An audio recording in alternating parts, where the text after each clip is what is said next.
you're kind of looking at, lads, would you give us a break?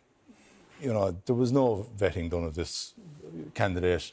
There was no due diligence. There was no assessment of his ability to run in this election. And I actually feel sorry for the man at this stage. The manner in which he was treated today was despicable.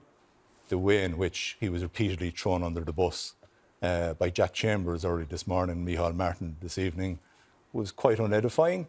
For a pair of guys who brought this guy into the political domain, basically told him, you come in, you run for us, we'll look after you, we'll pay for your campaign, we'll run it. And then to basically put him in probably the single worst organised campaign that the party has ever had.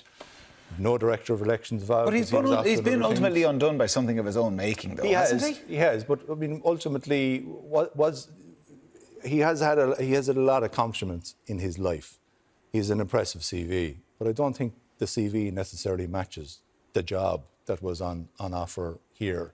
They seem to want a high-profile celebrity candidate because they didn't want Bertie Ahern, they didn't want Billy Kelleher, they didn't want anybody else running. So they latched on to Jim Gavin, thinking there was a bit of stardust here. But you'd have to question, did they actually talk through the ramifications of running for office?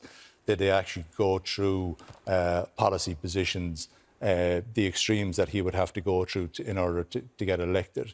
And the answer, you'd have to say, is no. And ultimately, there was no loyalty. There was nobody to look out for Jim Gavin, you'd have to say, over the past weekend. Yes, this was his fault.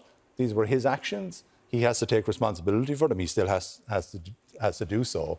But that doesn't excuse just utterly dumping on the man like they did today.